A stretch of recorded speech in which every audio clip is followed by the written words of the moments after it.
विद्यार्थियों, आज के वीडियो लेक्चर में हम लोग यूनिट नंबर 12 के कार्बोक्सिलिक एसिड के बचे हुए पोर्शन को पढ़ेंगे। ये पढ़ने से पहले एक दो बातें हम आपको बताना चाहेंगे। अगले संडे से हम लोग क्या करेंगे, ऑर्गेनिक केमिस्ट्री के 3 यूनिट को लास्ट से कवर करेंगे। Unit number 16 chemistry in everyday life, बहुत ही आसान, बहुत ही इंटरेस्टेड चैप्टर है। इससे बार बार कंपटीशन में बोर्ड में क्वेश्चन पूछे जाते हैं, उसको कवर कर लेंगे, बड़ा ही आसान है। उसके बाद पॉलीमर चैप्टर को हम लोग कवर करेंगे, जिससे हर साल कंपटीशन और बोर्ड एग्जाम में प्रश्न पूछे जाते हैं। और उसके बाद हम लोग बायोमॉलिक्यूल्स को कवर करेंगे, जो बहुत ही इंटरेस्टेड चैप्टर है। प्राय सिवान जैसे छोटे शहरों में लोग इन तीनों चैप्टर का नोट्स देके आपको भ्रमित करते हैं। इसको पढ़ना चाहिए, डिटेल पढ़ना चाहिए। प्रत्येक चैप्टर का पैसा दिए हैं अपने सर जी को पढ़ने के लिए, इसलिए इस तीनों चैप्टर को हम लोग कवर करेंगे। तो इसके लिए आप एक नोटबुक अर्थात कॉपी को खरीद लेंगे और 2-2 घंटा इस वीडियो लेक्चर के अतिरिक्त प्रत्येक संडे को 2-2 घंटा का वीडियो लेक्चर अपलोड होगा, उसे समझेंगे और उसे कॉपी में नोट करेंगे। बात आप समझ गए होंगे। एक चीज और शेयर करना चाहेंगे, यदि आप किसी चीज को चाह रहे हैं कि मैं करूं और पूरा दुनिया चाहे कि आपसे नहीं होगा, तो निश्चित रूप से आप उसे कर पाएंगे। परंतु यदि पूरा दुनिया चाहे कि आप यह कर लें, परंतु आपके अंदर यह करने की ललक, जोश और जुनून नहीं हो, तो वह कभी नहीं हो सकता है। इसलिए आप सेल्फ मोटिवेट हो, कुछ करने के लिए ठान लीजिए कि मुझे 2 वर्षों में, 3 वर्षों में, 4 वर्षों में मुझे कुछ करना है, मुझे एक टारगेट को हिट करना है, तो आप निश्चित रूप से हिट कर पाएंगे। मानव जब जोर लगाता है, पत्थर पानी बन जाता है। इसे निश्चित रूप से अपने दिल में ठान लें कि मुझे 2 वर्षों में, 3 वर्षों में, 4 वर्षों में मुझे कुछ करके दिखाना है। तो चलिए अब हम लोग शुरू करते हैं अपने बचे हुए कार्बोक्सिलिक एसिड के पोर्शन को। आज के वीडियो लेक्चर में हम लोग साइक्लिक एसिड को अध्ययन करेंगे। ध्यान दीजिएगा, साइक्लिक एसिड का नाम कैसे दिया जाता है। यदि COOH ग्रुप डायरेक्ट रिंग से, चाहे साइक्लिक रिंग हो या बेंजीन रिंग हो, से जुड़ा हो, तो उसके लिए कार्बोक्सिलिक एसिड सफिक्स का व्यवहार करेंगे। यदि डायरेक्ट COOH ग्रुप रिंग से जुड़ जाए तो उसके लिए ओइक एसिड अब नहीं लगाएंगे, उसके लिए कार्बोक्सिलिक एसिड सफिक्स का प्रयोग किया जाता है तथा उसका नाम इस प्रकार दिया जाता है, भी बता रहे हैं। और अन्यथा साइक्लिक रिंग को सब्स्टिट्यूएंट माना जाता है। यदि COOH group direct cyclic ring से न जुड़े तो साइक्लिक रिंग को हम लोग ग्रुप के तरह रिगार्ड करेंगे। यदि 2 COH ग्रुप जुड़ जाए तो उसके लिए डाई कार्बोक्सिलिक एसिड लगाएंगे, 3 जुड़ जाए तो ट्राई कार्बोक्सिलिक एसिड लगाएंगे। देखिए नाम कैसे दिया जाता है। यदि रिंग में सिंगल बॉन्ड हो और उससे डायरेक्ट COH ग्रुप जुड़ा हो तो इसका नाम हो जाएगा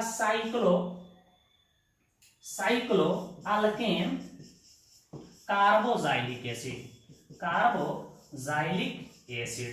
ध्यान दीजिएगा, यदि रिंग में डबल बॉन्ड कहीं दिखाई दे तो केवल यही चेंजिंग होगा, साइक्लोअल्केन के जगह पर हो जाएगा साइक्लोअल्कीन कार्बोक्सिलिक एसिड। डबल बॉन्ड का जो पोजीशन होगा लिख देंगे, साइक्लोअल्केन लिख सकते हैं। डबल बॉन्ड 2 हो तो 2 लिख देंगे, 3 हो तो 3 लिख देंगे। और यदि रिंग में ट्रिपल बॉन्ड हो तो यही चेंज हो सकता है, साइक्लोअल्काइन कार्बोक्सिलिक एसिड। यह हमारी थ्योरी हुई, इसे नोट कर लीजिए। ध्यान दीजिएगा, कोई पूछे कि इसका आयु पैक नेम कैसे लिखें, आप निश्चित रूप से बता सकते हैं। COOH देख रहे हैं डायरेक्ट जुड़ा हुआ है तो इसका नाम होगा साइक्लोहेक्सेन। आप कार्बन की नंबरिंग कर सकते हैं, साइक्लोहेक्सेन। इसमें जोड़ना है क्या, carboxylic acid, cyclohexane carboxylic acid. इसको साइक्लो हेक्सेनोइक एसिड नहीं लिखेंगे। जब डायरेक्ट जुड़ा हो तो कार्बोक्सिलिक एसिड सफिक्स का प्रयोग करेंगे, और जब यह डायरेक्ट न जुड़ा हो, साइड चेन के रूप में हो, तब ओइक एसिड लगाएंगे। इसी आधार पे आपसे कोई पूछ दे कि इसका आप नाम बताइए, मुझे उम्मीद है कि आप इसका नाम लिख सकते हैं। कोई आपसे पूछे कि इसका नाम बताइए तो मुझे उम्मीद है कि इसका आप नाम लिख पाएंगे। आप इसका नाम लिख लीजिएगा। ध्यान दीजिएगा, कोई पूछे कि इसका आप नाम बताइए, COOH, यहां मैं कह दूं OCH3, या हमारा सब्स्टिट्यूएंट का काम करेगा 1 2 3 4 5 6, इसका नाम होगा 4 मेथॉक्सी। 4 मेथॉक्सी, इसका नाम होगा cyclo hexane carboxylic acid. Carboxylic acid, चाहे तो इसका कॉमन नेम भी आप लिख सकते हैं। कोई पूछे कि कॉमन नेम बताइए, आप बेहिचक जिधर से आप नंबरिंग किए हैं, फंक्शनल ग्रुप है alpha beta gamma delta. Delta पे क्या बेटा, delta methoxy cyclohexane carboxylic acid, तो आप कॉमन नेम भी लिख सकते हैं। कोई आपसे पूछे कि इसका आयुपैक नेम बताओ, ध्यान दीजिएगा, COOH, दो ग्रुप जोड़ दें, इसका नाम 1 2 3 4 5 6, इसका नाम क्या हो जाएगा, cyclohexane 1,2 di carboxylic acid हो सकता है। यदि 3 COH ग्रुप रहता तो ट्राई कार्बोजाइलिक एसिड हो जाता। क्लियर है, पहले इसे नोट करें। एक दो और एग्जांपल हम बता रहे हैं, यहां ध्यान दीजिएगा।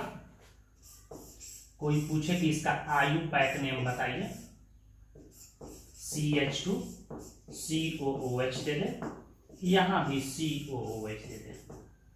तो देख रहे हैं कि रिंग में कार्बन 6 है, यहां कार्बन 2 है, इसको हम लोग सब्स्टिट्यूएंट मानेंगे।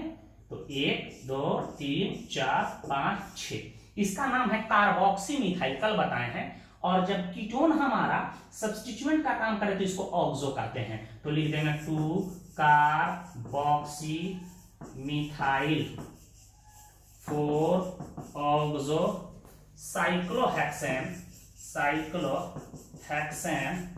Carboxylic acid. आपसे डबल बॉन्ड दे दे, CH3 कहते, COOH कहते, इसका नाम कहते, घबराने की जरूरत नहीं है, गिनती हमेशा यहीं से होगा 1 2 3 4 5 6। 3 पे मिथाइल है, 3 मिथाइल साइक्लो हेक्स 2 इन। हमेशा आगे वाले पोजीशन को समझना है। साइक्लोहेक्स 2 इन कार्बोजाइलिक एसिड हो सकता है। ध्यान दीजिएगा, यदि बेंजीन रिंग हो, वैसे हम एरोमेटिक कंपाउंड को अलग अध्ययन करेंगे, बहुत ही महत्वपूर्ण कंपाउंड है। इसी को हम लोग C6H5COOH कहते हैं। तो इसका नाम क्या हो जाएगा, BENZ यानी बेंजीन कार्बोजाइलिक एसिड। पूरे दुनिया में इसी का कॉमन नेम है बेंजोइक एसिड, परंतु यह नाम आयुपैक के द्वारा स्वीकृत है, बेंजोइक एसिड। तो इतना आप कहीं आए तो इसको हम लोग बेंजोइक एसिड कहेंगे। बात समझ गए हमें? बेंजोइक एसिड का सूत्र होगा C6H5COOH। तो इसको बेंजीन कार्बोजाइलिक एसिड कहें या इसी को आप बेंजोइक एसिड कहें। बात आप समझ गए होंगे। हम एक साइड चेन में लेके दिखा रहे हैं आपको। COOH ग्रुप यदि साइड चेन के रूप में जुड़ा हो तो कैसे नाम देंगे? आपसे कह दे कि इसका नाम बताइए।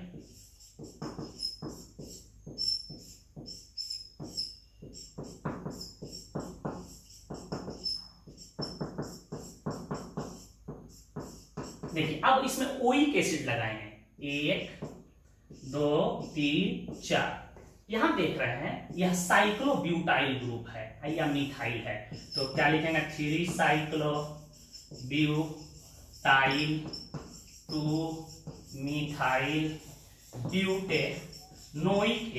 Butanoic acid. बात हो सकता है आप समझ गए हैं। इसके आधार पर हम आपको कुछ होमवर्क दे रहे हैं, उसका नाम आप घर पे लिखिएगा, इसे नोट करें। इन दिए गए यौगिकों का आयुपैक नेम लिखना है। ध्यान दीजिएगा इस यौगिक पे। हम लोग एरोमेटिक कंपाउंड में पुनः इन यौगिकों को देखेंगे। कोई पूछे इसका आयुपैक नेम, देख रहे हैं COOH डायरेक्ट रिंग से नहीं जुड़ा है, तो यह हमारा ग्रुप हो जाएगा। तो इसका नाम होगा 1,2 फिनाइल इथेनोइक एसिड, या इसका नाम होगा alpha phenyl acetic acid common name. इसी प्रकार आप इतना को बेंजोइक एसिड पढ़ लिए हैं, तो तो इसका नाम होगा 1,2 हाइड्रोक्सी, इतना को मान लेंगे बेंजोइक एसिड। तो इसका आयुपैक नेम क्या हो जाएगा 2 हाइड्रोक्सी बेंजोइक एसिड। पुनः हम लोग बेंजीन रिंग वाले कंपाउंड को एरोमेटिक कंपाउंड जब पढ़ाएंगे तो देखेंगे। तो इसका आयुपैक नेम आप लिख लीजिएगा। आप बात समझ गए होंगे, कब ओइक एसिड लगेगा, कब कार्बोजाइलिक एसिड। देख रहे हैं कि यहाँ रिंग से डायरेक्ट COH ग्रुप नहीं जुड़ा है तो इसके नाम में ओइक एसिड लगेगा, लेकिन यहाँ देख रहे हैं कि रिंग से डायरेक्ट COH ग्रुप जुड़ा है तो इसके नाम में कार्बोजाइलिक एसिड लगेगा। यहाँ देख रहे हैं कि रिंग से डायरेक्ट नहीं जुड़ा है तो इसमें ओइक एसिड लगेगा, लेकिन यहाँ देख रहे हैं कि रिंग में डायरेक्ट जुड़ा हुआ है तो इसके लिए कार्बोजाइलिक एसिड लगेगा। बात समझ गए होंगे, इसे घर पे बनाइएगा, नोट करें।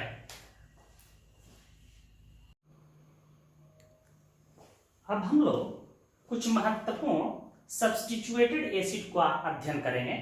कोई पूछे कि सब्स्टिट्यूटेड एसिड क्या है तो आप जवाब दीजिएगा कि कार्बोजाइलिक एसिड के हाइड्रोकार्बन पार्ट से, अर्थात यह COH पार्ट है या हाइड्रोकार्बन पार्ट है, अर्थात कार्बन हाइड्रोजन वाले हिस्से से, हाइड्रोकार्बन पार्ट से जब हाइड्रोजन को किसी ग्रुप के द्वारा विस्थापित किया जाता है तो उसके फलस्वरूप प्राप्त यौगिक को ही हम लोग सब्स्टिट्यूटेड एसिड के नाम से जानते हैं या उसे सब्स्टिट्यूटेड एसिड कहा जाता है। समझने के लिए देखिए, यहाँ यह कार्बोजाइलिक एसिड है, इसके हाइड्रोकार्बन पार्ट से अर्थात इस पार्ट से हम हाइड्रोजन को हटा दें और उसी के जगह पर हाइड्रोक्सिल ग्रुप, एमिनो ग्रुप और हाइड्रोजन एटम आदि ग्रुप को जोड़ दें तो जो यौगिक प्राप्त होगा उसी कंपाउंड को हम लोग सब्स्टिट्यूटेड एसिड के नाम से जानते हैं। आपके दिमाग में आता होगा कि सर यदि COOH पार्ट से हाइड्रोजन को हटा दिया जाए तो क्या बनेगा, तो कार्बोजाइलिक आयन बन जाता है। इसकी चर्चा हम आगे करेंगे। एग्जाम्पल के तौर पर आप समझ लीजिए CH3COOH, इसको हम लोग एसिटिक एसिड पढ़े हैं, एसिटिक एसिड। यहां ध्यान दीजिए, इसके हाइड्रोकार्बन पार्ट से मैं यहां से एक हाइड्रोजन को हटा दूं, इसके जगह पर मैं OH ग्रुप को जोड़ दूं तो यह बन जाएगा OH। यहां देखिए क्या बचा CH2 और यहां COH। यह एक प्रकार का सब्स्टिट्यूटेड एसिड है, लेकिन अब इसको कहेंगे हाइड्रोक्सी एसिड। यदि OH ग्रुप हो और COH ग्रुप हो तो इसको कहेंगे HYDROXY हाइड्रोक्सी एसिड। क्या कहेंगे इसको, हाइड्रोक्सी एसिड। इसी प्रकार में CH3COOH एसिटिक एसिड है, इस यहां से मैं एक हाइड्रोजन को हटाकर यहां एमिनो ग्रुप को जोड़ दूं, ध्यान दीजिएगा, तो यहां बन जाएगा NH2CH2COOH। यह भी एक प्रकार का सब्स्टिट्यूटेड एसिड है, इसको हम लोग कहेंगे एमिनो एसिड। एमिनो एसिड यह बड़ा ही महत्वपूर्ण है, प्रोटीन इसी से बनाया जाता है। कोई कहे साइनो एसिड, अर्थात उसमें साइनाइड ग्रुप और COH ग्रुप हो। हैलोजन एसिड, अर्थात उसमें हैलोजन एटम और COH ग्रुप होगा तो उसको हैलोजन एसिड कहेंगे। कीटो एसिड, यदि कीटोन ग्रुप और COH उसको कीटो एसिड कहेंगे। यहाँ एमीन ग्रुप और COH ग्रुप दिखाई दे रहा है तो नाम पड़ा एमिनो एसिड। यहाँ OH दिखाई दे रहा है, यहाँ COH दिखाई दे रहा है तो नाम पड़ा हाइड्रोक्सी एसिड। तो इन सब यौगिकों को एक शब्दों में सब्स्टिट्यूटेड एसिड के नाम से हम लोग जानते हैं। तो इसे पहले नोट करें, हम कुछ महत्वपूर्ण सब्स्टिट्यूटेड एसिड पढ़ा रहे हैं जिसमें हाइड्रोक्सी एसिड और एमिनो एसिड बड़ा ही महत्वपूर्ण है। चलिए तो हम लोग कुछ हाइड्रोक्सी एसिड का अध्ययन कर लें जो बड़ा ही महत्वपूर्ण है। HYDROXY hydroxy acid. कहने का मतलब है कि इसमें COOH ग्रुप होगा और इसमें OH ग्रुप होगा। तो जाहिर सी बात है कि यहाँ OH ग्रुप किसका काम करेगा, सब्स्टिट्यूएंट का काम करेगा, क्योंकि COOH दुनिया का सबसे सीनियर फंक्शनल ग्रुप है। एग्जाम्पल हम ले रहे हैं, बहुत ही महत्वपूर्ण कंपाउंड 4-5 बता रहे हैं, ध्यान दीजिएगा। कोई पूछे कि इसका आयुपैक नेम बताओ, आप आसानी से बता सकते हैं 1, 2 पे क्या है, हाइड्रोक्सी, 2 हाइड्रोक्सी और 2 कार्बन है तो नाम होगा इथेनोइक एसिड, इथेनोइक एसिड। और इसी का कॉमन नेम क्या हो जाएगा, कोई पूछे तो अल्फा, अल्फा पे क्या है, हाइड्रोक्सी, अल्फा हाइड्रोक्सी। और 2 कार्बन वाले एसिड का नाम बताया थे acetic acid, alpha hydroxy acetic acid इसका नाम हो जाएगा। पूरे दुनिया में एक इसका मशहूर नाम है याद रखिएगा इसी को ग्लाइकोलिक एसिड के नाम से हम लोग जानते हैं, ग्लाइकोलिक एसिड के नाम से जानते हैं। इसी प्रकार एक और कंपाउंड आप देख लें,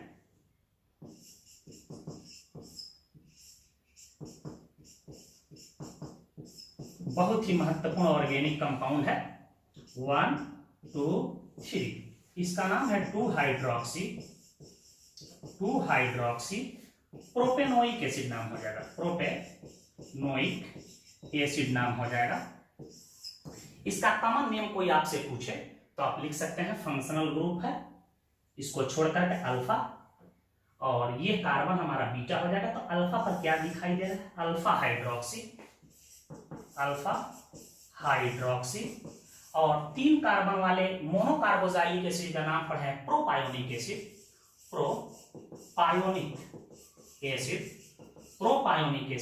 पूरे दुनिया में इसी को हम लोग एक नाम से जानते हैं लैक्टिक एसिड, जो खट्टे दही में या फटे हुए दूध में पाया जाता है, जिसको सावर मिल्क कहते हैं। तो लैक्टिक एसिड में बार बार पूछा गया है बोर्ड एग्जाम में, कायरल कार्बन एटम कितने होते हैं। तो कायरल कार्बन एटम क्या होता है, वैसे हम लोग इसको ऑप्टिकल आइसोमेरिज्म में देखेंगे, परंतु हम इसके बाद तुरंत बताएंगे कि कायरल कार्बन एटम क्या होता है और कायरल कार्बन एटम को निकालते कैसे हैं। वैसे मैं बता दूं, कायरल कार्बन एटम इसमें एक होता है, निकाल के दिखा रहे हैं कि कायरल कार्बन एटम क्या होता है। तो लैक्टिक एसिड याद रखिएगा, अल्फा हाइड्रोक्सी प्रोपायोनिक एसिड को लैक्टिक एसिड कहते हैं। इसे नोट करें, आगे बता रहे हैं, ध्यान दीजिएगा।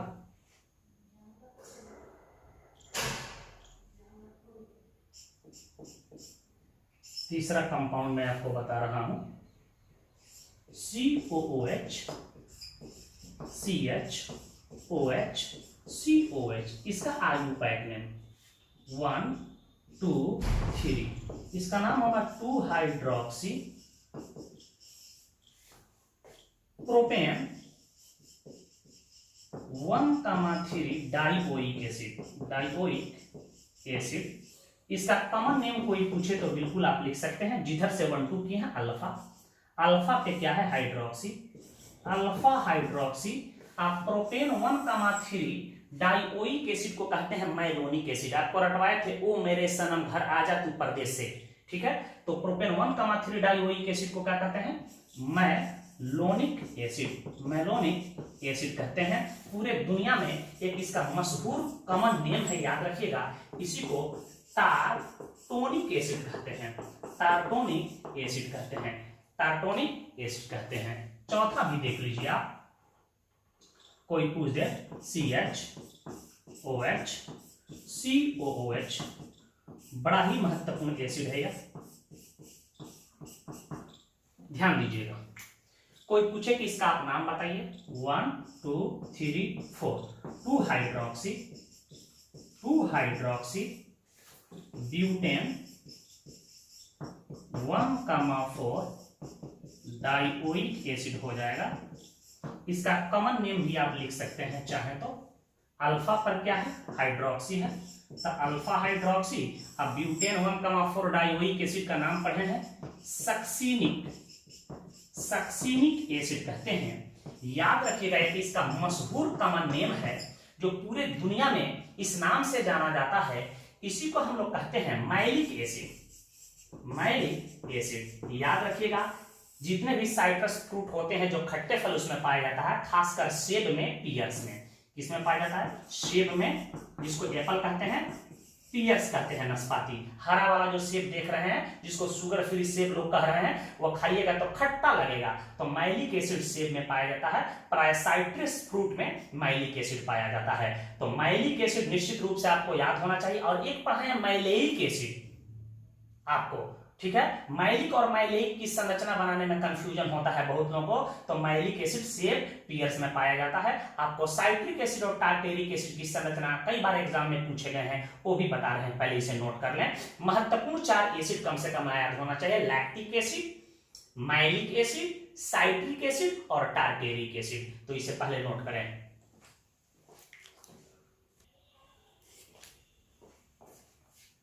यहां ध्यान दीजिएगा, बहुत ही महत्वपूर्ण है।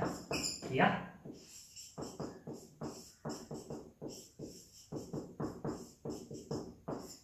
कम से कम ये 4 एसिड आपको निश्चित रूप से याद होना चाहिए। इसका आयु पैक नेम पूछे 1 2 3 4 2,3 डाइहाइड्रोक्सी ब्यूटेन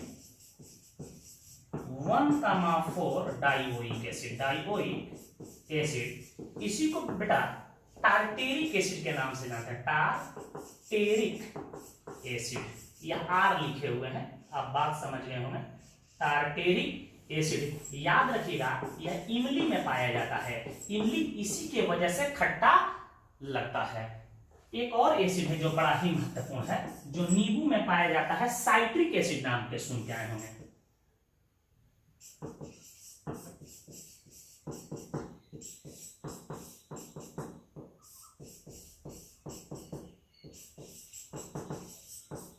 कोई पूछे कि इसका आयु पैक ने आपको बताए थे कल की, यदि पैरेंट चेन से डायरेक्ट COH ग्रुप जुड़ा हो तो इसको पैरेंट चेन में शामिल नहीं किया जाता है, यही मॉडर्न तरीका है। 1 2 3 2 पे क्या दिखाई दे रहा है, देखिए 2 हाइड्रोक्सी। 2 हाइड्रोक्सी हो गया, इसका नाम होगा propane 1,2,3 try carboxylic acid. Try carboxylic acid पूरे दुनिया में इसी को साइट्रिक एसिड के नाम से जाना जाता है। याद रखिएगा इसी का कॉमन नेम है साइट्रिक एसिड। साइट्रिक एसिड नींबू में पाया जाता है, याद रखिएगा किसमें, नींबू में साइट्रिक एसिड पाया जाता है। नींबू इसी के कारण खट्टा दिखाई देता है, तो यह हाइड्रोक्सी एसिड होंगे क्योंकि इसमें COOH ग्रुप और OH ग्रुप दोनों दिखाई दे रहे हैं। बहुत सारे हाइड्रोक्सी एसिड हो सकते हैं, परंतु फेमस हाइड्रोक्सी एसिड को मैंने बताया जो बार बार एग्जाम में पूछे जाते हैं, पूछे जाएंगे, पूछे जाते रहेंगे, इसे नोट करें। हम कुछ आपको नया चीज बता रहे हैं एमिनो एसिड के बारे में, जो आगे हम लोग को प्रोटीन चैप्टर में पढ़ना है। कुछ हम लोग एमिनो एसिड को देख लें। एमिनो एसिड का मतलब हुआ कि उसमें COOH ग्रुप तो निश्चित रूप से रहे और यहाँ एमीन ग्रुप हो, और जब यह एमीन ग्रुप सब्स्टिट्यूएंट का कार्य करता है तो इसको एमिनो पढ़ते हैं। ध्यान दीजिएगा एमिनो एसिड भी कई प्रकार के हो सकते हैं, alpha amino acid, beta amino acid, gamma amino acid, लेकिन इनमें से अल्फा अमाइनो एसिड बड़ा ही महत्वपूर्ण होता है। यदि अल्फा पोजीशन पर NH2 जुड़ा हो तो उसको अल्फा अमाइनो एसिड कहते हैं, और अल्फा अमाइनो एसिड का ही प्रोटीन बहुलक होता है जो हमारे शरीर के लिए बिल्डिंग ब्लॉक का कार्य करता है। वैसे हम लोग प्रोटीन चैप्टर में जाएंगे तो बताएंगे कि अल्फा अमाइनो एसिड 20 प्रकार के होते हैं महत्वपूर्ण। 10 को एसेंशियल अल्फा अमाइनो एसिड, 10 को non essential alpha amino acid कहते हैं। उसको रटने की ट्रिक्स बताएंगे।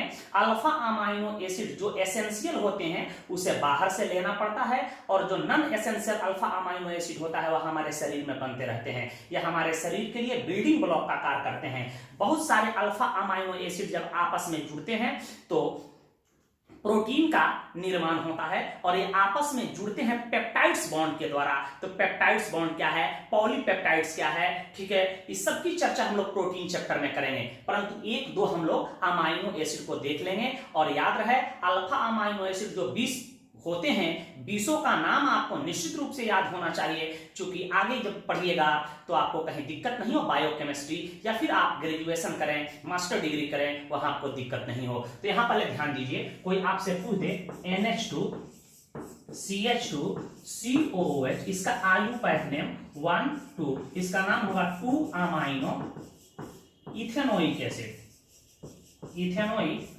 एसिड। और इसी का कॉमन नेम कोई आपसे पूछ दे, ध्यान दीजिएगा ये अल्फा है, अल्फा पर अमाइनो है तो alpha amino, alpha imino, 2 carbon वाले एसिड का कॉमन नेम एसिटिक एसिड लिख देंगे। अल्फा अमाइनो एसिटिक एसिड यह बड़ा ही महत्वपूर्ण है। इसी को हम लोग एक महत्वपूर्ण नाम से जानते हैं, इसी को ग्लाइसिन कहते हैं। ग्लाइसिन जब हम DNA RNA पढ़ेंगे या प्रोटीन चैप्टर पढ़ेंगे तो इसको हम बताएंगे ग्लाइसिन कहते हैं। इसको 3 लेटर वर्ड GLY से डिनोट करते हैं। यह एक प्रकार का अल्फा अमाइनो एसिड है, प्रोटीन का सिंथेसिस इसी से होता है। एक और लिख लीजिए CH3 CH, मैं कह दूं NH2, आपसे मैं कह दूं COH, इसका आयु पैक नेम बताइए 1 2 3। देख रहे हैं कि 2 पोजीशन पर एमिनो ग्रुप है तो 2 amino propanoic acid, propanoic acid आप लिख सकते हो, 2 एमिनो प्रोपेनोइक एसिड लिख सकते हो। इसका कॉमन नेम भी चाहे तो दे सकते हो, अल्फा एमिनो है, अल्फा एमिनो। अब प्रोपेनोइक एसिड का कॉमन नेम होता है प्रोपायोनिक एसिड, प्रोपायोनिक एसिड। पूरे दुनिया में इसको किस नाम से जानते हैं, इसे याद रखिएगा, एलानाइन, एलानाइन। इसको 3 लेटर वर्ड एला से डिनोट करते हैं। देख रहे हैं कि अल्फा पोजीशन पर एमिनो ग्रुप जुड़ा है, तो यह अल्फा एमिनो एसिड है। यह प्रोटीन इसी का बहुलक होता है, याद रखिएगा। और बहुत सारे एमिनो एसिड पेप्टाइड्स बॉन्ड के द्वारा प्रोटीन में जुड़े होते हैं। तो नोट के तौर पे एक बात हम लिख देते हैं, याद रखिएगा इसे।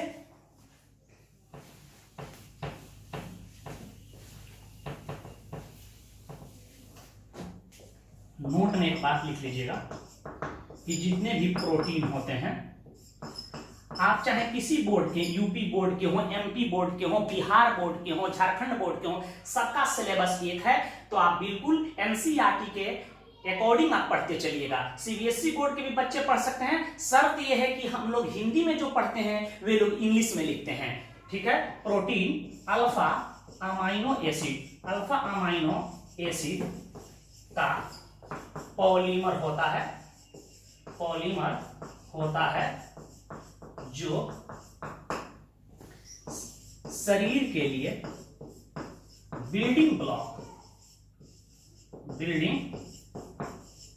ब्लॉक का कार्य करता है। और ये आपस में बहुत सारे alpha amino acid peptides bond के द्वारा जुड़े होते हैं। कोई पूछे कि इस अमाइनो एसिड का आप नाम लिखो, आप लिख लोगे, आप घर पे इसे लिख के अभ्यास कीजिएगा। कोई आपसे पूछे कि इस अल्फा अमाइनो एसिड का आप नाम लिखो, मुझे उम्मीद है कि लिख पाएंगे, आप इसे लिख लीजिएगा, नोट करें। कुछ हैलोजन एसिड भी देख लीजिए, COH ग्रुप और एक एटम दिखाई दे। मैं कहूं कि CH2H, इसका कॉमन नेम आयुपैक नेम दो, 1,2 chloro ethanoic acid, ethanoic acid. याद रखें, आयुपैक नेम की पहचान है तो उसमें 1, 2, 3, 4 दिखाई देंगे, अल्फा बीटा दिखाई दे तो वह कॉमन नेम होगा। कोई पूछे कि इसका कॉमन नेम बताओ तो आप लिख सकते हैं, अल्फा पोजीशन पे क्या है, alpha chloro acetic acid, 2 carbon वाले अल्फा क्लोरो एसिटिक एसिड। इसका नाम आप ऐसे भी लिख सकते हो, monochloro acetic acid, monochloro acetic acid. कोई पूछे कि इसका आप आयुपैक नेम बताओ, बार बार ये क्वेश्चन पूछे जाते हैं कि trichloro acetic acid, monochloro acetic acid से परवल अम्ल होता है क्यों। तो जब तक आपको संरचना बनाना नहीं आएगा, फॉर्मूला नहीं जानिएगा, यौगिक का आयुपैक नेम नहीं जानिएगा, तो ऑर्गेनिक केमिस्ट्री बिल्कुल सीख ही नहीं सकते हैं। या बिल्कुल मनगढ़ंत बातें हैं जो आपको लोग कह रहे हैं कि विदाउट नोमेनक्लेचर, विदाउट संरचना, विदाउट रिजेक्शन मैकेनिज्म मैं ऑर्गेनिक केमिस्ट्री को पढ़ा लूंगा। तो अब पढ़ा के पहले दिखाएं ऑर्गेनिक केमिस्ट्री। COOH, इसका नाम 1, 2, इसका नाम क्या बेटा देख रहे हैं, 2 पे 2,2 डाइक्लोरो और 2 कार्बन का नाम होगा इथेनोइक एसिड, इथेनोइक एसिड। और इसी का कॉमन नेम हो सकता है, क्योंकि अल्फा पोजीशन पे 2 क्लोरीन है तो अल्फा का नाम अल्फा डाई तो नहीं लिखेंगे, डाई ट्राई अल्फा बीटा के साथ प्रयोग नहीं होता है, तो इसका नाम होगा डाइक्लोरो एसिटिक एसिड। एक और यौगिक मैं बता रहा हूं, कोई पूछे कि इसका आयुपैक नेम बताओ, बिल्कुल 1, 2, इसका नाम क्या हो जाएगा, ध्यान दीजिएगा, 2,2 ट्राइक्लोरो इथेनोइक एसिड होगा। और इसी का common name trichloro acetic acid होगा। बात समझ चुके होंगे। कोई पूछे कि इस हैलोजन एसिड का आप नाम लिखो, तो मुझे उम्मीद है कि आप लिख लेंगे, क्लियर है। तो इसका आयुपैक नेम आप लिख के अभ्यास कीजिएगा घर पे। कुछ एल्डिहाइडिक और कीटोनिक एसिड का हम चर्चा कर रहे हैं, ध्यान दीजिएगा। एल्डिहाइडिक एसिड में COH ग्रुप और CHO ग्रुप होगा। यहाँ CHO ग्रुप सब्स्टिट्यूएंट का काम करेगा, क्योंकि COH ग्रुप सबसे सीनियर है। 1-2 एग्जांपल हम लेकर देख रहे हैं, यहां ध्यान दीजिएगा। C डबल बॉन्ड OH हमेशा एल्डिहाइडिक ग्रुप टर्मिनल पे ही रहेगा, और कीटोन ग्रुप की पहचान है, उसमें भी C डबल बॉन्ड O दिखाई देता है, वह कार्बन के चेन में कहीं रह सकता है, अर्थात बीच में भी रह सकता है, ठीक है, साइड में भी रह सकता है, लेकिन यदि यह टर्मिनल पे हो, लास्ट में हो, तो समझेंगे कि एल्डिहाइडिक ग्रुप या एल्डिहाइड ग्रुप उपस्थित है। आपसे कोई पूछ दे कि इसका आयुपैक नेम बताइए, कई बार यह कंपटीशन में पूछा जा चुका है।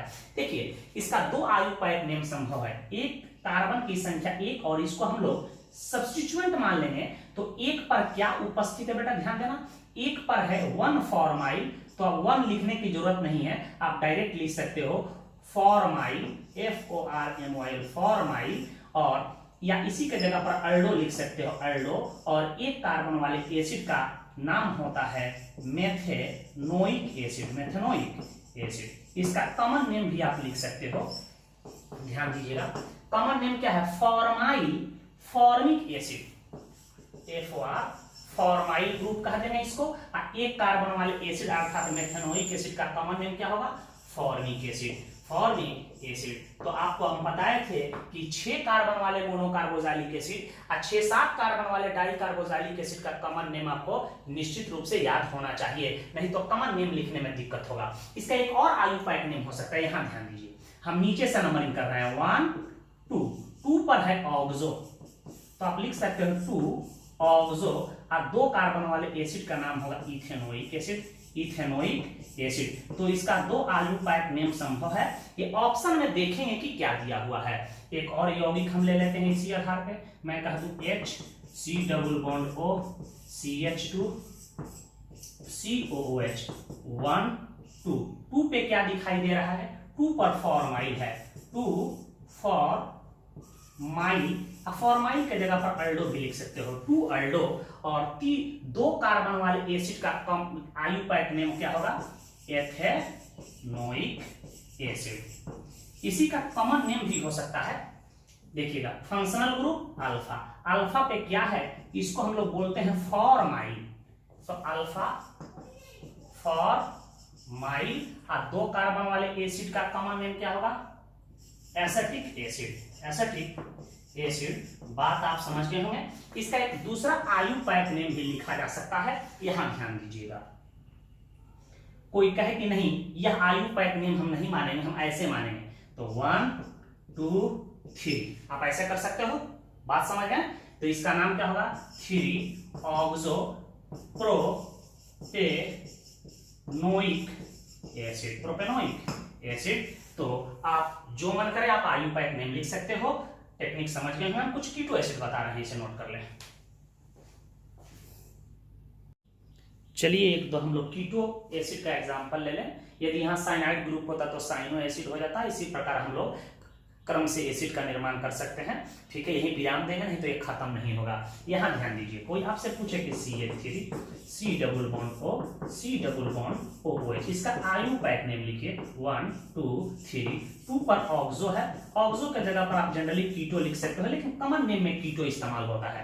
2 oxo propanoic acid, propanoic acid. एक दो एग्जांपल और बता दें, मैं कहूं कि CH3 C double bond O CH2 C double bond OH, इसका नाम बताइए, बहुत ही महत्वपूर्ण यौगिक है।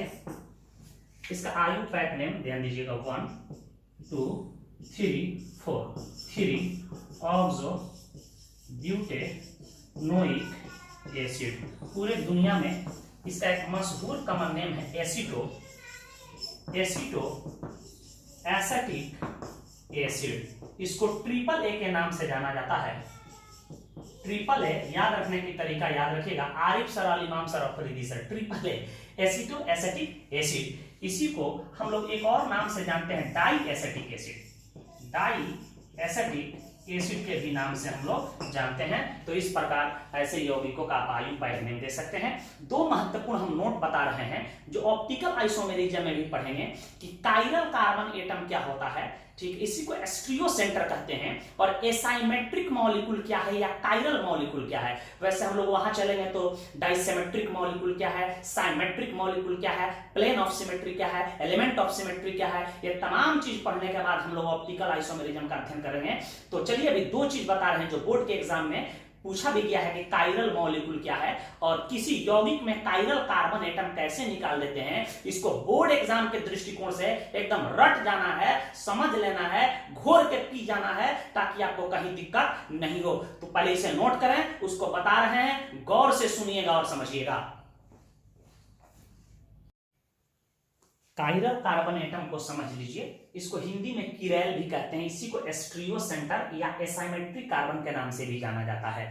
वैसे इसका डिटेल्स अध्ययन हम लोग ऑप्टिकल आइसोमेरिज्म पढ़ेंगे तो करेंगे। वह कार्बन एटम जिससे 4 अलग अलग परमाणु या ग्रुप जुड़ जाएं, उसी को हम लोग कायरल कार्बन एटम या स्टीरियो सेंटर के नाम से जाना जाता है। इसका परसंकरण हमेशा sp3 होता है और इसे तारा चिन्ह से सूचित किया जाता है, मैंने लिख दिया है, एग्जाम्पल के तौर पे समझिए और याद रखिएगा। ऐसे यौगिक ऑप्टिकली एक्टिव होते हैं, अर्थात यह प्लेन पोलराइज्ड लाइट को रोटेट करना चाहते हैं, या तो लेफ्ट साइड रोटेट करेगा या राइट साइड रोटेट करेगा।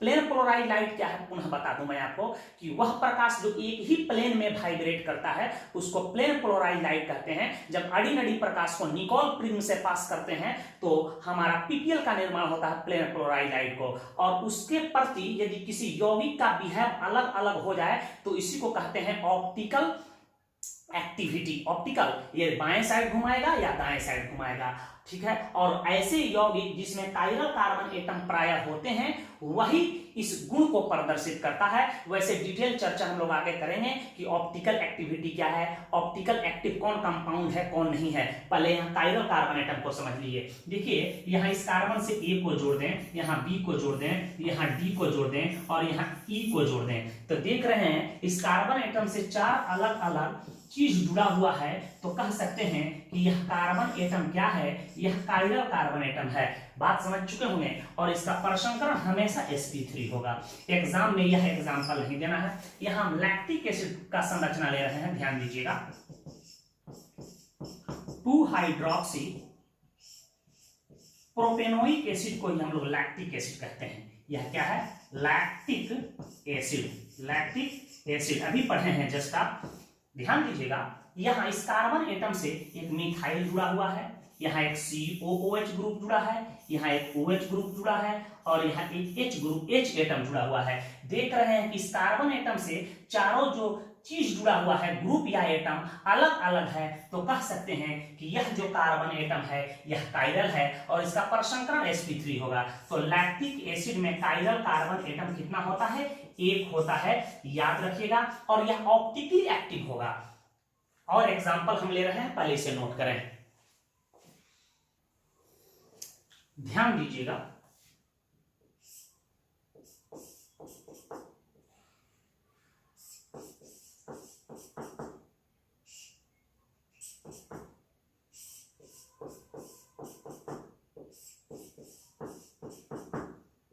इसी को हम लोग टार्टेरिक एसिड पढ़े हैं। इसमें कायरल कार्बन एटम देखिएगा, यह ग्रुप, यह OH ग्रुप, यह H एटम और ये टोटल नीचे वाला अलग, तो यह कायरल होगा। यहां ध्यान दीजिएगा, यह OH ग्रुप, यह COH ग्रुप, H एटम और ये टोटल ऊपर वाला अलग हुआ, तो ये भी कायरल कार्बन एटम होगा। तो इसमें कोई पूछ दे कि कायरल कार्बन एटम कितना होगा, तो आपका जवाब होगा कायरल कार्बन एटम इसमें 2 होगा। इसी को हम लोग कहते हैं meso tartaric acid. Tartaric acid. अब प्रश्न उठता हुआ कि मेसो कहां से सर लिख दिए, आगे बताएंगे कि मेसो टार्टेरिक एसिड कहने का तात्पर्य है कि इसमें कायरल कार्बन एटम होने के बावजूद भी कोई यौगिक यदि प्लेन पोलराइज्ड लाइट को रोटेट ना करे तो उसको मेसो कंपाउंड के नाम से जाना जाता है। इसकी चर्चा हम करेंगे। दरअसल आपको केवल याद रखना है अभी कि टार्टेरिक एसिड में कायरल कार्बन एटम कितना होता है, 2 होता है। हम ग्लूकोज और फ्रुक्टोज की संरचना पर विचार करें। यहां दीजिएगा GLUCOS ग्लूकोज। ग्लूकोज की संरचना आगे हम लोग पढ़ेंगे। डी ग्लूकोज क्या है, एल ग्लूकोज क्या है, अल्फा ग्लूकोज, बीटा ग्लूकोज, इसके डीएल कन्फर्मेशन क्या होता है। अभी सिंपल ग्लूकोज जानिए, मैट्रिक्स से ही सुनते आए हैं। ग्लूकोज के स्ट्रक्चर में एक एल्डिहाइडिक ग्रुप होता है और इसमें OH ग्रुप पाया जाता है। ध्यान दीजिएगा, इसका अणु सूत्र हम लोग पढ़ के आए हैं। ग्लूकोज का क्या होता है, C6H12O6। इसका स्ट्रक्चर हम ऐसे बना रहे हैं, ध्यान दीजिएगा। कार्बन 6 ले लेते हैं, 1 2 3 4 5, एक कार्बन 6। यहाँ हम एक एल्डिहाइड ग्रुप बना देते हैं और इसके बाद इस पर OH जोड़ देते हैं, इस पर H जोड़ देते हैं, इस पर OH, इस पर H। अभी समझते चलना है, कई तरह से इसकी संरचना बनाई जाती है ग्लूकोज का। H, यहाँ OH, यहाँ H, यहाँ H। ग्लूकोज एक प्रकार का कार्बोहाइड्रेट है। अब इसमें कई बार पूछा गया है कायरल कार्बन एटम बताओ। यहां ध्यान दीजिएगा, यह तो कायरल होगा नहीं क्योंकि इसका परसंकरण sp2 है। इस कार्बन पर आप चर्चा करें। देखिए इसके ऊपर वाला यह अलग है, H एटम क्या है, अलग है, OH ग्रुप एक अलग चीज है और टोटल नीचे वाला अलग चीज है, तो यह कायरल कार्बन एटम हो जाएगा। उसी प्रकार यह देखिए, यह अलग, इसके ऊपर वाला अलग, इसके टोटल नीचे वाला अलग, ये भी कायरल कार्बन एटम, ये भी कायरल कार्बन एटम, ये भी कायरल कार्बन एटम। लेकिन यह कायरल नहीं होगा क्योंकि इससे जुड़े हुए चारों ग्रुप भिन्न भिन्न नहीं है, यहाँ 2 हाइड्रोजन एटम जुड़ गया है। तो कोई आपसे पूछे कि ग्लूकोज में कायरल कार्बन एटम की संख्या कितना होता है, तो आपका उत्तर होगा 4। ग्लूकोज की चाहे कोई संरचना हो, ग्लूकोज में कायरल कार्बन एटम निश्चित रूप से 4 होता है, आप याद रखिएगा।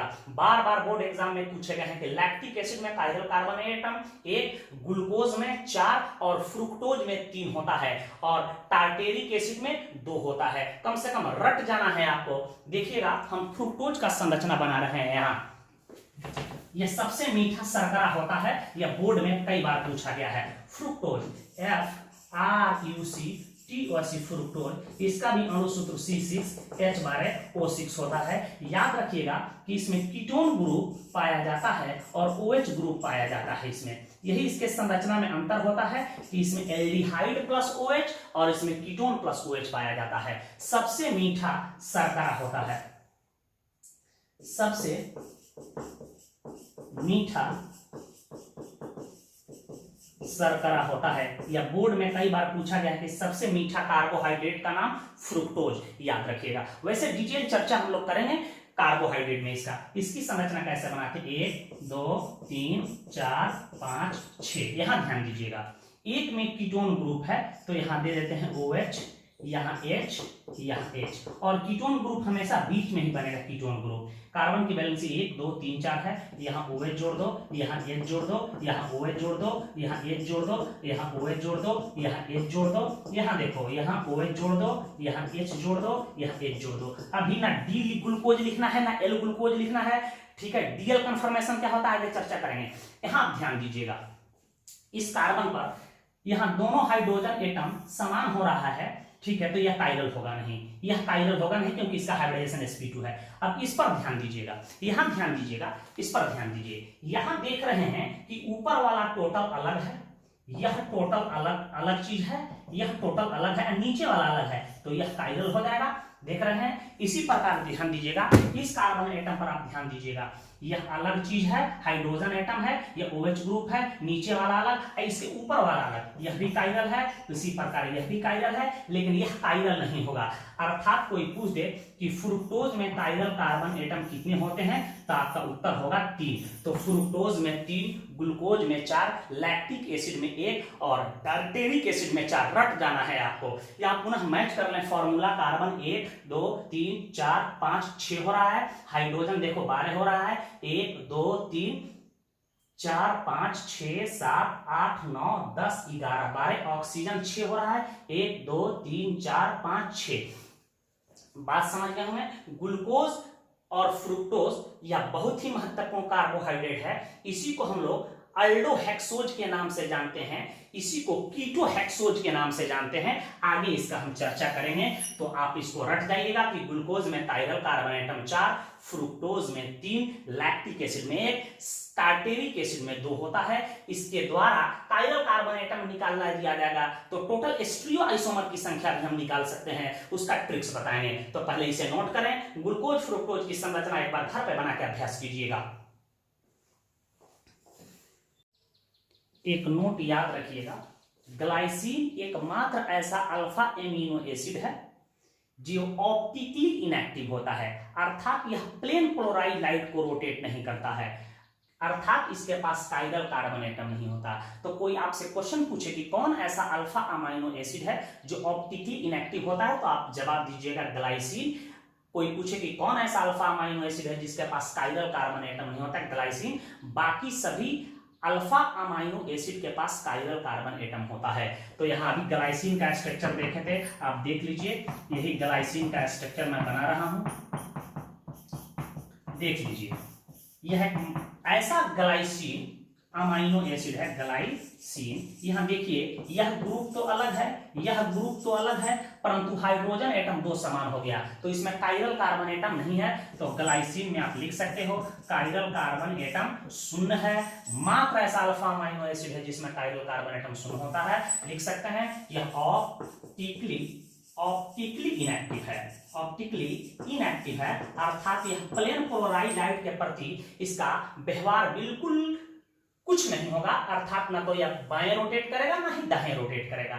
फिर भी ऑप्टिकली इनएक्टिव होने का शर्त क्या है, कैसे हम पहचानेंगे कोई ऑप्टिक कंपाउंड ऑप्टिकली एक्टिव है या इनएक्टिव है, इसकी चर्चा हम लोग ऑप्टिकल आइसोमेरिज्म में करेंगे। अब यह मात्र एक बात आप याद रखिएगा, इसे नोट कर लें। ये 3 क्वेश्चंस नोट कर लें, बड़ा भी महत्वपूर्ण है, जो बोर्ड में पूछे जाते हैं कि लैक्टिक एसिड में कायरल कार्बन एटम होता है, अभी कैलकुलेट किए हैं, लैक्टिक एसिड में यही कायरल कार्बन एटम है, आपको स्ट्रक्चर याद होना चाहिए। तो इसका उत्तर 1 होगा। ग्लूकोज में कायरल कार्बन एटम होता है, इसका उत्तर C 4 हो जाएगा। फ्रुक्टोज में कायरल कार्बन एटम होता है, 3 होता है। याद रखिएगा, सबसे मीठा शर्करा, सबसे मीठा कार्बोहाइड्रेट फ्रुक्टोज होता है, ये भी बोर्ड एग्जाम में पूछा जा चुका है, बिहार बोर्ड में। वैसे ये प्रश्न कई बार कंपटीशन एग्जाम में अन्य बोर्ड में भी पूछे जा चुके हैं। फ्रुक्टोज में कायरल कार्बन एटम 3, ग्लूकोज में 4, लैक्टिक एसिड में 1 होता है, इसे नोट कर लें। हम कुछ यौगिक दे रहे हैं, उसमें आपको कायरल कार्बन एटम बताना है, घर पे फाइंड आउट कीजिएगा। इन दिए गए यौगिकों में कायरल कार्बन एटम आपको बताना है, नोट करें। एक और महत्वपूर्ण बात समझ लीजिए, जो बोर्ड एग्जाम में पूछा गया है, वैसे ऑप्टिकल आइसोमेरिज्म में हम देखेंगे कायरल मॉलिक्यूल या एसाइमेट्रिक मॉलिक्यूल क्या है। वही पूछ सकता है कि ए कायरल मॉलिक्यूल क्या है, यह समझ लीजिएगा तो ए कायरल भी क्लियर हो जाएगा।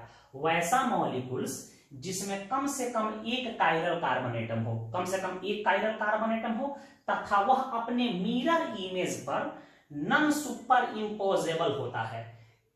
इसका मतलब क्या होता है भी समझा रहे हैं।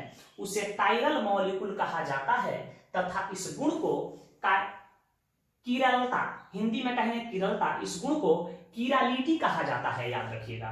तो वैसा अणु जिसमें कम से कम एक कायरल कार्बन एटम हो और वह अपने मिरर इमेज पर नॉन सुपर इम्पोजेबल हो, अर्थात यदि उसका मिरर इमेज लिया जाए तो वह उसके समान न हो, तो कह सकते हैं कि वह नॉन सुपर इम्पोजेबल है। यहां देख रहे हैं कि लैक्टिक एसिड में कायरल कार्बन एटम तो 1 है, कायरल कार्बन एटम तो देख रहे हैं कि 1 है, लेकिन जब ही इसको मिरर में देखेंगे तो यह बिल्कुल उल्टा दिखाई देगा। OH यहां था तो OH यहां दिखाई देगा, COH यहां था तो COH यहां दिखाई देगा। यदि किसी वस्तु का, किसी ऑब्जेक्ट का इमेज हूबहू वैसे ना बने जैसे है, उल्टा बने, तो उसको कहेंगे कि नॉन सुपर इम्पोजेबल। अभी इतना ही बात आप समझिए। तो कह सकते हैं कि लैक्टिक एसिड एक कायरल क्या है, मॉलिक्यूल है, क्योंकि इसमें कायरल कार्बन एटम है और यह अपने मिरर इमेज पर नॉन सुपर इम्पोजेबल है। दूसरी चीज, जो मिरर इमेज पर नॉन सुपर इम्पोजेबल होता है उसको हम लोग एनेसियोमर के नाम से जानते हैं, आगे इसकी चर्चा करेंगे। समझ लीजिए कि नॉन सुपर इम्पोजेबल और सुपर इम्पोजेबल क्या है, पहले यहां ध्यान दीजिए, क्लियर इसको कर दें। जैसे मैं मिरर ले लूं, यहां P को देखूंगा मिरर पे तो ऐसे नजर आएगा, MIRR, मिरर पे P को देखूंगा तो ऐसे आएगा। कॉल लेटर को हम देखूंगा तो ऐसे दिखाई देगा। तो कह सकते हैं कि यह क्या है छोटू, नॉन सुपर इम्पोजेबल है। और जो यौगिक नॉन सुपर इम्पोजेबल होगा वह कायरल होगा। क्या होगा, कायरल होगा। और दूसरा चीज एक बात समझ लीजिए, यह मिरर में ले लो, MIRR मिरर ले लो, यहां मैं A को देखूंगा तो बिल्कुल ऐसे ही दिखाई देगा ए। एम को देखूंगा बिल्कुल ऐसे ही दिखाई देगा एम। ओ को देखूंगा तो बिल्कुल दिखाई देगा ओ। कह सकते हैं कि यह क्या है, सुपर इम्पॉसिबल है, सुपर इम्पॉसिबल है। और जब सुपर इम्पॉसिबल होगा तो वैसे यौगिक को ए कायरल मॉलिक्यूल कहेंगे, या ए कायरल मॉलिक्यूल होगा और ऐसे मॉलिक्यूल को कहेंगे कायरल मॉलिक्यूल। इसकी चर्चा हम लोग पुनः ऑप्टिकल आइसोमेरिज्म में भी करेंगे। बात आप समझ गए होंगे। तो कायरल